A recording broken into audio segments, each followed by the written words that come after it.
Thank you, Hela. And for further analysis, we are joined from Cairo today by the international relations expert, Dr. Hussam El-Buqai. Welcome, sir, to Qnews. Sir, can you tell us how does the Israeli military's stated objective of defeating Hamas impact prospects for a ceasefire or peace negotiations in Gaza?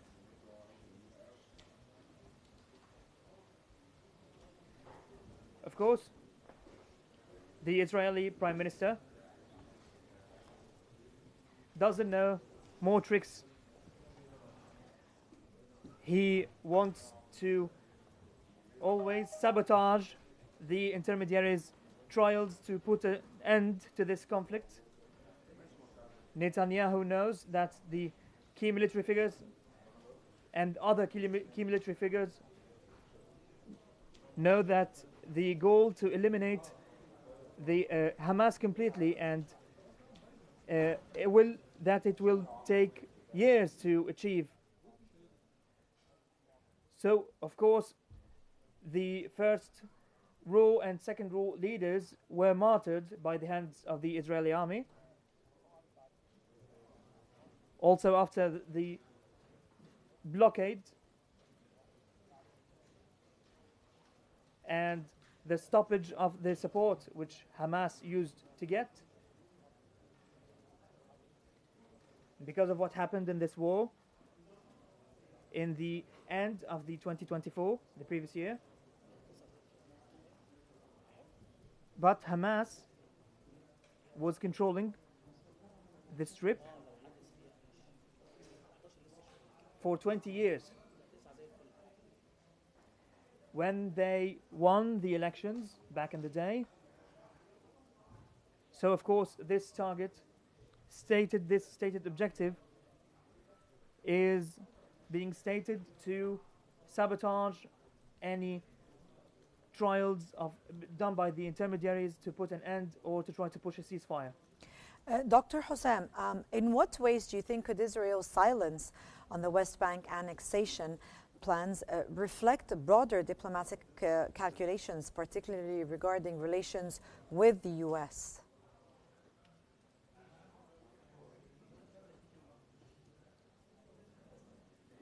I want to say that the Gaza Strip,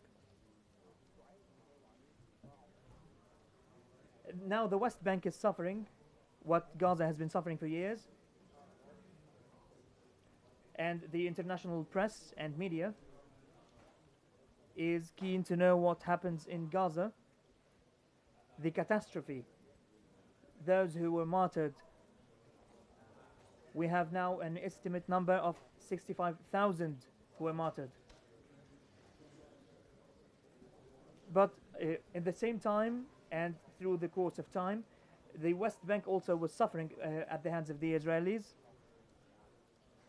But they weren't too much under the spotlight. The Israelis want to forcefully displace them, the inhabitants of the West Bank, and push them further to cross the Jordan River. They have been talking over the past weeks about annexing the West Bank. The United States, on the other hand, I think, is affiliating itself with Israel's goals. So the only differences that can occur between them are on the tactical matters. Mm-hmm. How do you think, sir, does the U.S. policy under President Trump influence the Israeli decision-making in both Gaza and the West Bank?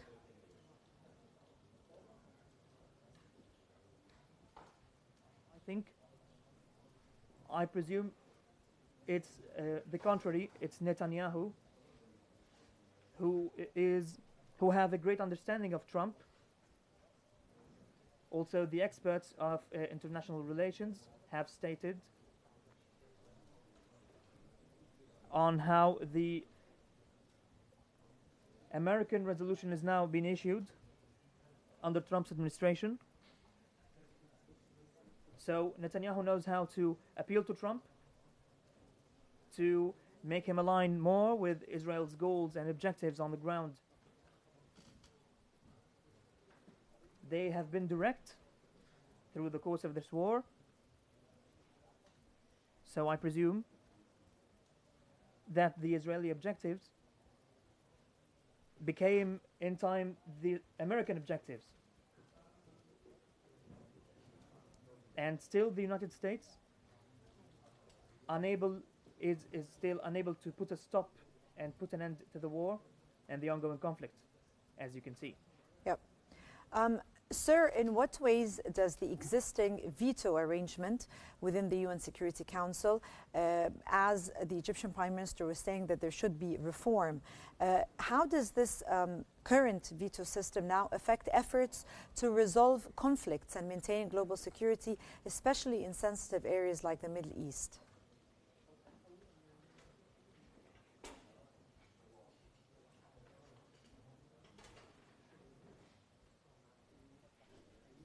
I would like to remind you and your audience that the Security Council is formed of 50 members. The United States, Russia, France, Britain. Yes. These are states holding the permanent membership of the Council. The Security Council, yeah. These are the 5 permanent members. And after the Cold War ended, the Soviet Union and the United States, the Security Council was stopping the collaborations between the two powers since 1945, after the establishment of the UN. The veto has been used more than 90 times in a plethora of issues. Mm-hmm.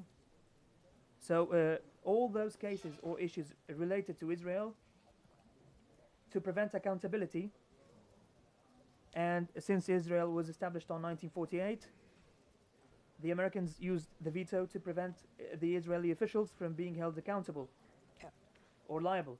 After October 7th occurred, they used the veto to stop any resolution that can hinder the crimes committed by the Israeli officials or put a stop to it.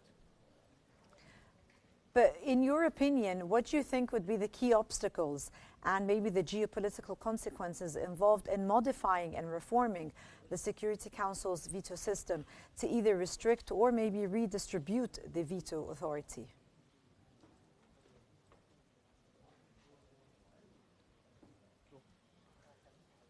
I was about to continue that because of these liabilities, it led to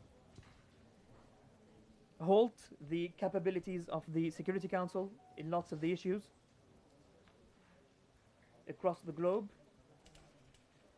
There have been calls since the Soviet Union collapsed, and when we entered the unipolar era, there have been calls to reform the administrative system of the Security Council to further impose the principles of the UN. And I would like to remind you, Dr. Boutros Ghali, he was one of the contributors. He's the former UN Secretary General. Yep.